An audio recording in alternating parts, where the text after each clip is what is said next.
This is New Orleans, and I know the Mississippi River flows through there. So I want to do an upstream trace. I want to see where the Mississippi River comes from.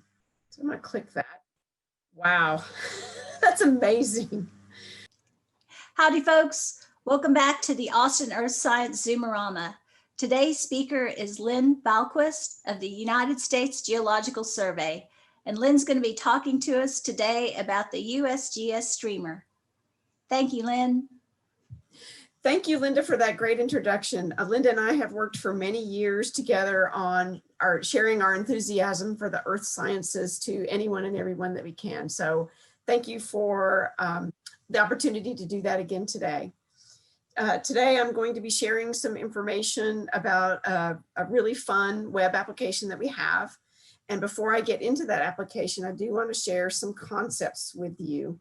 So first, I want to talk about some of the terms that I will be using before I get into the web application. And one of them is talking about watersheds. So what is a watershed? It is an area of land where all the water that falls within that area and drains off of it goes to the same place. So here I'm showing a cartoon that shows a blue line that represents the river or a major stream. And then there are smaller streams that run into the bigger river. These are called tributaries. Where a river flows, it flows down to the end of a river where that area is called the mouth of a river. The mouth of a river will flow into either the ocean or maybe a big reservoir. At the beginning of a river, the upper area of a river, this area is called the headwaters of a river. And then what you can see is when water falls within what's called the watershed, it will fall within this area, drain down into the tributaries and ultimately into the stream, and then down the river to where it flows out of this watershed area. The boundaries of a watershed, shown here with these red dashed lines, are sometimes called the Watershed Divide, and they show the area around which all the water in that area drains into the river. And outside of that area, that water may drain into another watershed. And you can think of this like a bathtub. When you turn on the shower head in your bathtub, the water falls down within the area of your bathtub and hits the walls and the bottom of the bathtub and eventually collects at the bottom of the bathtub and flows out toward the drain. So you can think of this as very much like a very large bathtub in the real world. Another thing that I'm going to be talking about is USGS does stream flow monitoring on major rivers and streams across the entire country. And we do that in a way where we put sensors in a river. Those sensors collect data. The data gets transmitted up to a device that collects the data in a box. And then that data gets transmitted sometimes by satellite, sometimes by other means to a computer and then processed. And then we see that information on our computers and our desktops at our homes and on our phones. In real life, here are a couple of pictures of real gauges here in Texas. So the outside of a gauge looks very much like a utility box. It may be a gray metal box with some things sticking out of it. Most of the time, these are located near bridges where bridges cross over rivers and streams. And then over here, we see that box that looks very much like the cartoon I just showed you with all the instruments inside of it that collect this information from the sensor that's down in a stream. I'll be talking a little bit about our stream gauge data, so I wanted to share that with you before we get started on the application.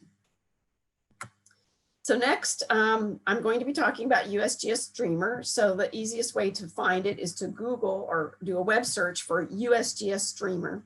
So we'll do that right now.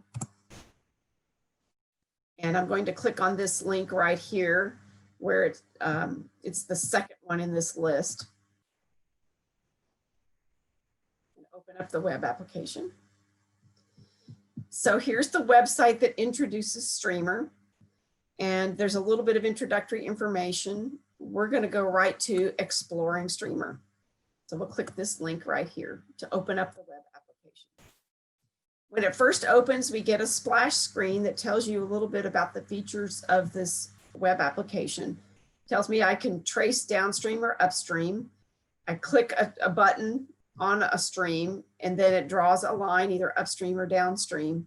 And then there are a few other features in the map features that can be used with Streamer. So right now we'll go straight to the map. When the map opens up, we get to see a map of the continental United States illustrated here. I can see blue lines that represent some of the major rivers. Here's the Missouri River here, for example, major rivers of the United States. I'll click on map contents to see the different things that we can show on the map. So the first thing we see here is I can change the background of the map. Right now we're looking at what's called the terrain view. I can look at background in the form of imagery. So this looks a lot like Google Earth if you're familiar with that application. And we can zoom in and zoom out and have this in the background. I'm going to go back to the terrain view. Another thing we can click on is where USGS is monitoring stream flow. So I'm showing all the sites around the country where USGS is monitoring stream flow. And we show those sites in different colors that represent different conditions of flow. So normal conditions are shown in green, low flow or drier conditions are shown in the warm colors, so like orange or red, and high flow is shown in the blue colors, and black is really high flow if sometimes things show up in black. I'm going to leave the display where the sites are located.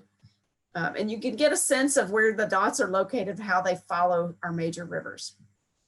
Another feature is that we can turn on weather radar, and you can see where there is rainfall occurring across the country. So we can see that there's a front right here.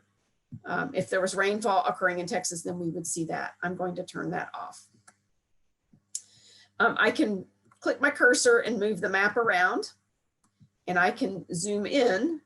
I'm going to use the zoom tool here to zoom in a little bit. And you can see as I zoom in closer, there's more detail that shows up along the rivers and streams. And then I can also use the search feature. So I'm going to search for Austin, Texas. So if I enter Austin, I see lots of things named Austin that show up. So I'm going to scroll down in this pick list until I find Austin with Travis County, Texas. And here that is. So I can select that. And the map zoomed in close to Austin, Texas. I can click zoom and zoom in a little bit more. Again, I want to point out as we zoom in, we see yet more detail of the rivers, and we see where those stream gauges are located. So I'm going to zoom in a bit more to Austin.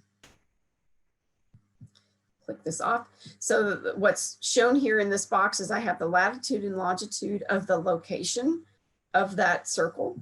It also tells me the elevation. Click that off. So now I'm zoomed in as close as I can on this map, and I can see more detail. I see these blue lines, which are streams. So here's the Colorado River that flows through Austin, Texas. Here's Lake Travis, and here are other lakes in the blue bodies here. I can see creeks that drain into the river of Colorado, the Colorado River. I'm familiar with some of the rivers around Austin. I'm going to point out a couple features of the line. So the solid red line shows me where water flows year round. And then I see dashed features here. These are areas where water doesn't flow year round. And this is called an ephemeral stream or an ephemeral part of a stream. Now I want to know something about where water comes from. I can see that there's a creek here that drains into the Colorado River. I'm going to see, I want to know where it comes from. So I want to get an upstream trace. So I'm going to click the upstream button, and then I can click a point on the stream, and I'll see what happens. So I'm going to close this menu. I get a red line that shows me where water comes from to this point. And I can get some information about what that stream flows through. I also see there are these little other red lines that flow into the mainstream. And again, these are those tributaries that we saw before. I also get a sense of what the watershed for this stream looks like. If I were to kind of circle around these red lines, I get a sense of what the watershed for this particular stream might look like. I can click and get a report of some of the geographic information about the stream. So I'm going to click Summary Report and see what I can learn. So here I did an upstream trace. The name of the feature was Onion Creek. The elevation at the point that I started was 375 feet, and here's the latitude and longitude of that point. And all of the red lines that show up in that map showed me that it was 110 miles of traced stream in that map, and that the water ultimately flows out of this creek and ultimately into the Gulf of Mexico. There are 7 stream gauges, USGS stream gauges on this stream or in this watershed. And there are 5 different stream names that drain into this creek or this particular feature.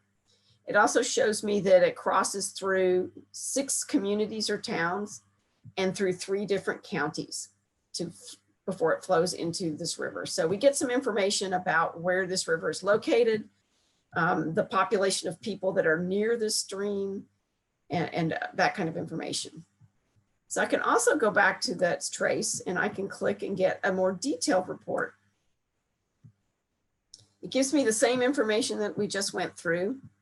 I should point out that both of these reports provide a map of that trace. And then down below, I get more information about the USGS stream gauges that are located on the river or stream.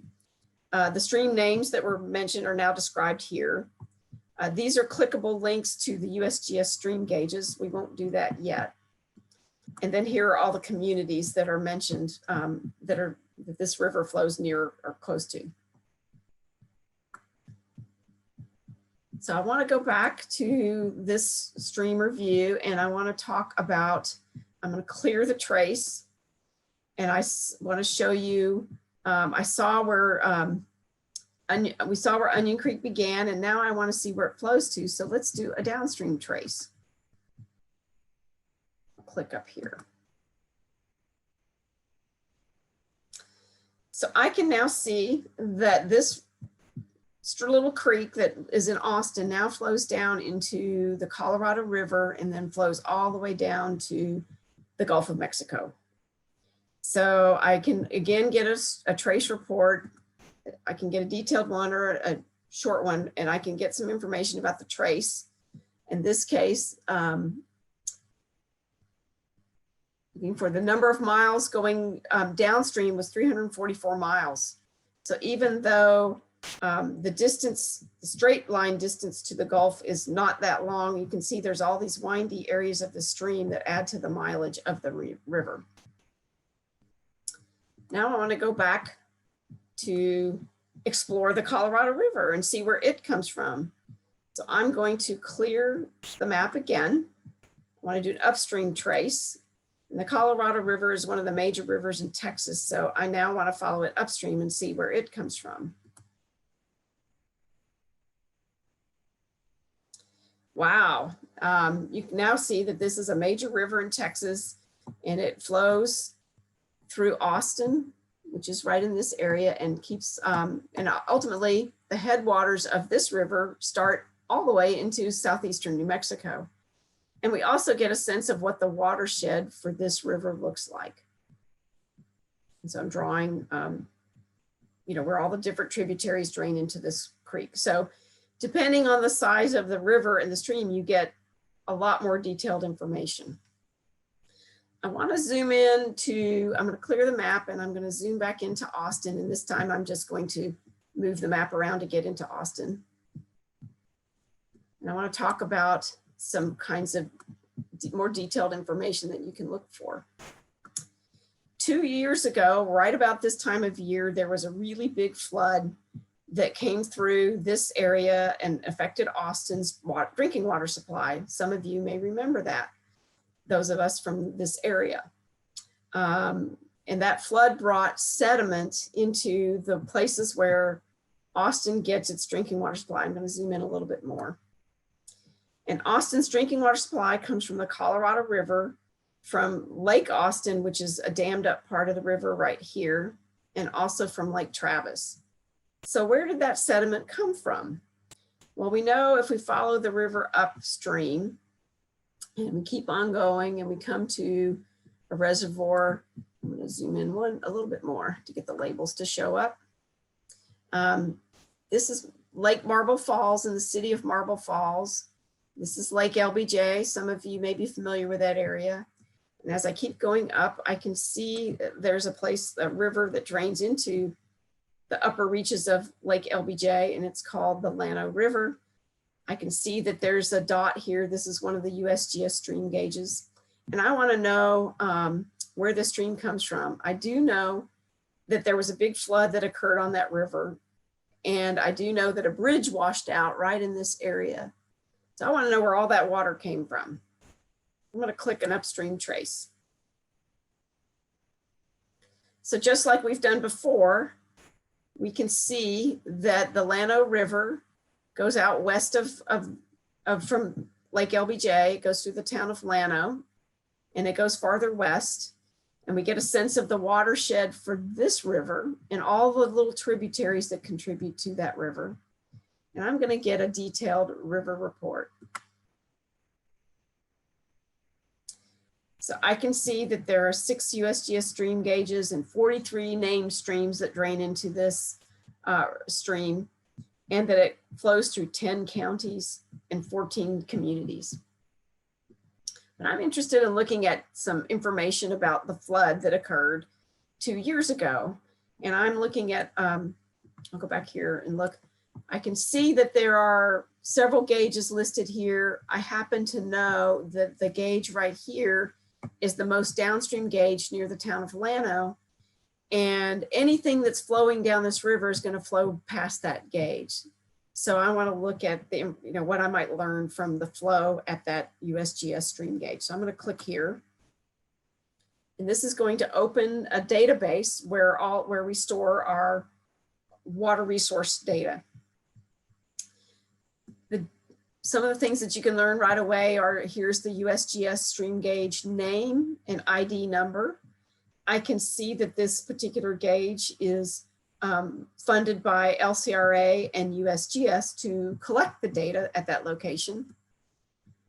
There is a link to the National Weather Service information. If the stream were flooding, I could click on this link and get some information about flood levels. And the default view for the data that we're collecting is to show the most recent 7 days of data.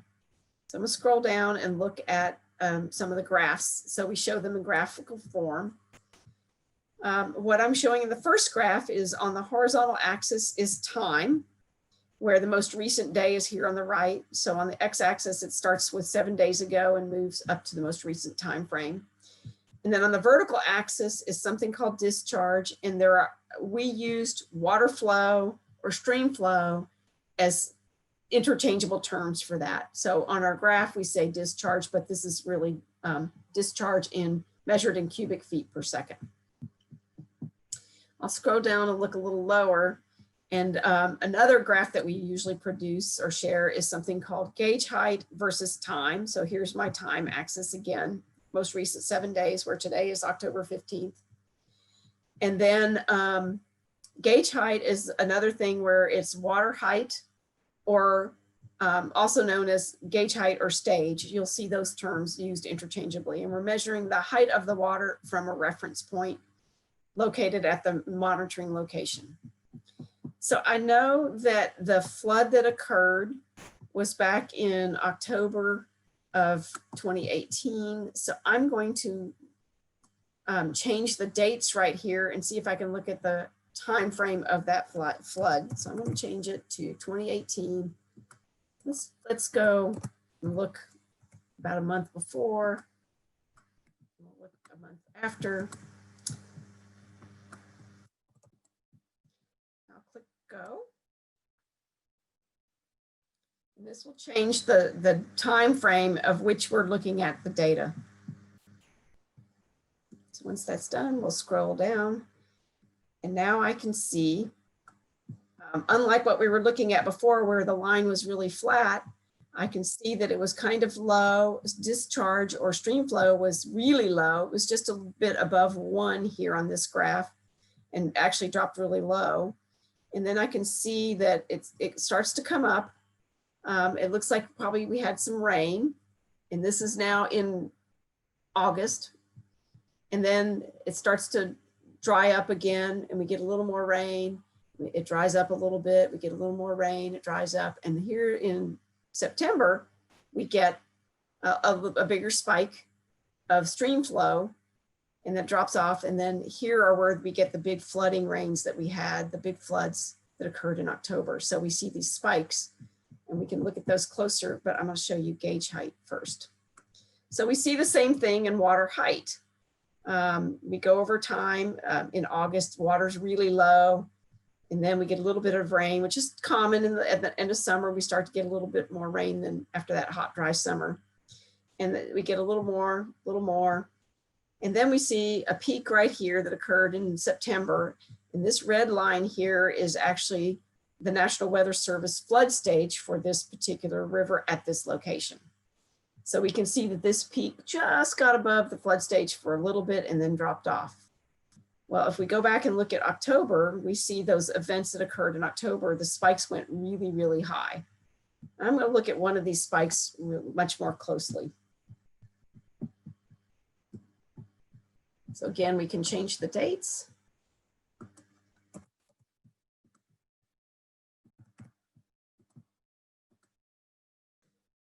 So I'm going to look at the discharge curve, and then we'll look at the gauge height curve or the water height. So here's our stream flow or water flow. We can see that water was kind of low, but not zero here. And then we get the rainfall that causes this to rise very quickly. These red dots represent actually our scientists going out to try to measure while the water is high, to actually measure that out in the field. And so they're trying to compare the data that are being measured by the gauge continuously to make sure it's measuring properly. I'm going to look at gauge height. So one of the things I can look at for gauge height is that I can see that it's really low and flat, and then all of a sudden it rose really, really quickly. And then it peaked up here just about under 25 feet. I can look at this curve really closely. I can actually look at the data in tabular form. And what I actually see if I zoom in really close is that this water rose more than 23 feet in less than 2 hours time. So I get a sense of how fast and how high the water got in that particular flood. I can let you explore on your own the flood that came after this one. This was that first peak, and you can look at the second peak that occurred later. Those floods with that kind of rapid rise mobilized a lot of sediment in the river and brought that down into the Colorado River. And then that flowed down into Austin and affected our drinking water supply. I'm not going to show this today, but USGS does monitor water quality parameters at some locations around the country. And so you can also look at water quality data and get a sense of how water quality data are affected by stream flow conditions. And that's something that you can explore on your own. So I'm going to go back, and I want to clear this map, and I want to finish off with looking at some things a little broader. I'm interested in, I'm going to zoom out to the world. And I'm going to turn off the USGS stream flow stations. One of the things I just want to mention is that, well, think about a little history lesson here. You may have learned about how Lewis and Clark explored the West, and they followed the Missouri River from about St. Louis, Missouri, and went westward and followed this river. So I'm following this on this map right here, and ultimately figured out a way to get over these mountains before they made their way over to the Pacific. Well, I want to see kind of where they might have been going. So I'm going to zoom in. I happen to know about where that river starts, so I'm going to search. I want to see where that river goes. So I'm going to do a downstream trace. Put that off. I'm going to river right about here. Make sure I'm zoomed in enough. So here's the headwaters of the Missouri River right in this area. You can see all these other streams that drain in, and they're rivers themselves. I'm going to click here because I know that Lewis and Clark follow this stream up this far, but I want to see where this river goes. Wow, that's really amazing. So you can see that this is a really long trace. The Missouri River, they started in this location in Missouri and went all the way up following this river. Really long way. Imagine trying to do that in the early 1800s. And then now I want to see where that river flows, so I can see it flows down into the Mississippi River, and then the Mississippi River flows out down by Louisiana. I want to now look at where does the Mississippi River come from. So I'm going to clear this, and I'm going to do an upstream trace. I'm going to zoom in a little bit. I'm going to zoom in. I know that the Missouri River ends up in New Orleans, so I can actually search for that. This is New Orleans, and I know the Mississippi River flows through there. So I want to do an upstream trace. I want to see where the Mississippi River comes from. So I'm going to click that. Wow, that's amazing. So now you can see the watershed for the Mississippi River and all of the area that drains into ultimately New Orleans, out into the Gulf of Mexico. This area represents 41% of the landmass of the continental United States. That's a huge area. I could click and get a detailed report. I'm not going to do that. I just want to leave it with you now for you to explore this tool on your own and try to figure out where rivers come from and where they go. I want to say thank you, and I hope you enjoy using this tool. Lynn, Lynn, thank you so much. That's great. What amazing work the USGS has done putting together this viewer. I can think of so many uses for everyday people and educators in the classroom, and I really appreciate you giving us such a thorough tour of how to use this tool. Thank you. I do have a question for you, because this is not just an academic exercise with the partners that you have and the stream gauges. Could you say a little bit about how this is used to help warn people about flooding? So knowing where we monitor streams is really useful. You could use this to zoom into an area that you're located and click on a USGS stream gauge and access the information in real time to see what the current conditions are. The color coding of our stream gauges helps people to understand what the conditions are too. So if you click on display the dots on the map, you can see the color coding. So that gives you a hint of what's going on around you. Obviously, if things are green, then conditions are kind of in a normal range. And when you get those blue colors, then you know you're at higher than normal flow condition. And the converse of that is you can also see where there are drought conditions occurring. And you can see those warmer colors where we are monitoring stream flow. Yes, and these monitoring stations are actual, like they're observation points that have to be maintained. And when you talked about the flooding, where people went out to actually take data from the observations of the actual floods and then compare that to the instruments reports, that's also an important job that the staff at the USGS do to make sure that this is accurate data, correct? That's very correct. Yes, what we're doing, we go out and make routine visits to these sites to make sure the instruments are working and continuously monitoring correctly. And those routine visits are approximately every 2 months. And then if there are flooding conditions or drought conditions, we'll go out more frequently to make sure they're measuring properly.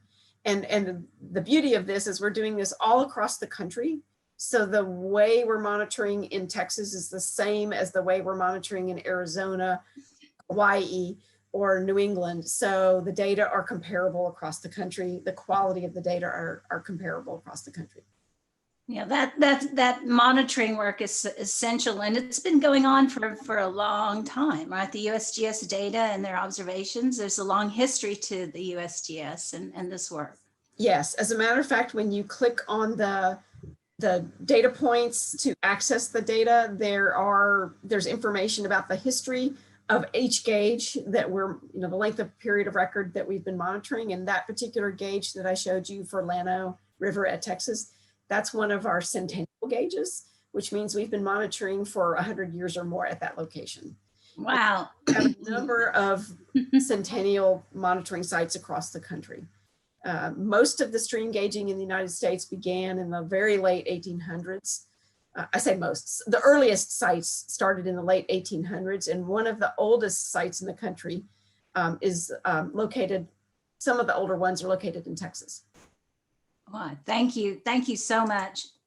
And I just, one of the goals that we have for this program for students is to encourage them to at least consider geoscience in their career paths. And so I wanted to take some time to ask you, would you share with us how you got interested in becoming a hydrogeologist with the USGS? What was your path?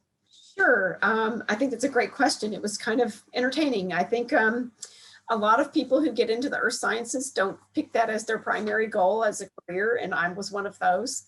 I remember when I had earth science in middle school, I loved it. I thought it was fun. I was interested, but didn't think anything about it after middle school. Mm-hmm. I enjoy math and science classes in high school, but again, I didn't really know what I wanted to study. I went off to college and I thought I liked math. So I started out with some math classes, but found that I really wasn't interested in being a mathematician. I had a friend who was in liberal arts.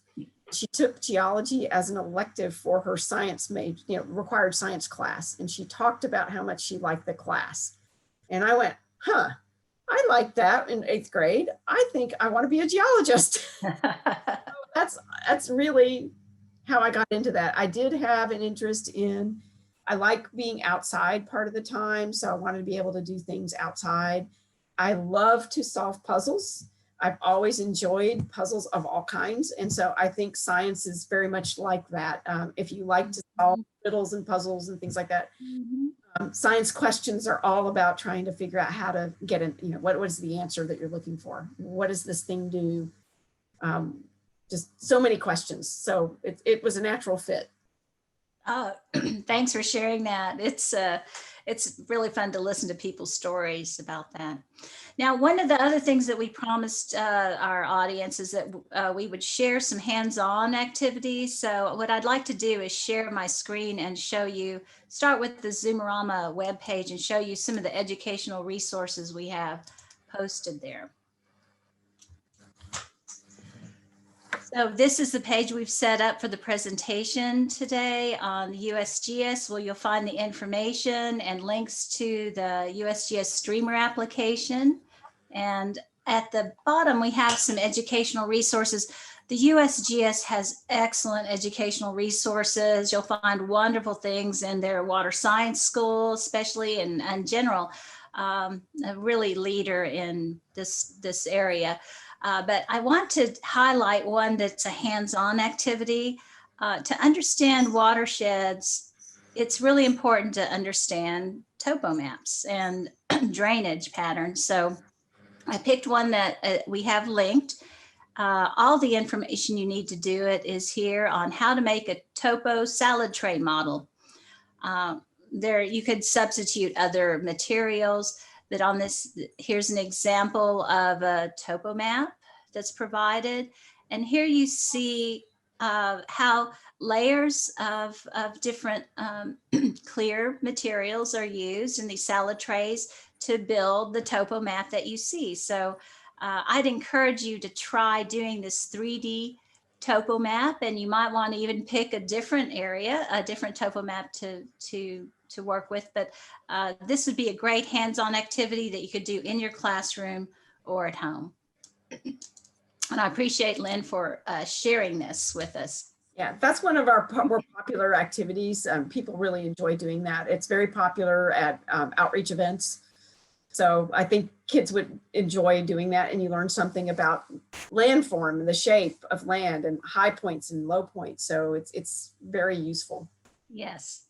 Well, Lynn, thank you so much. I really appreciate your joining us again. And Thank you to our audience. For those of you watching on YouTube, if you have a question that we didn't answer, leave a comment down below and we'll do our best to get back to you. Also, check the description and video links for more information on our website. And don't miss our next talk. It's with Jessica Gordon of the City of Austin. We'll have a virtual reality cave tour, surface water, groundwater interactions, and flood safety. That's live this next Tuesday, October 20th at 10 a.m. Central Standard Time. And soon thereafter, we'll post the talk on YouTube. Thanks for watching, and we'll see you next time. Bye-bye.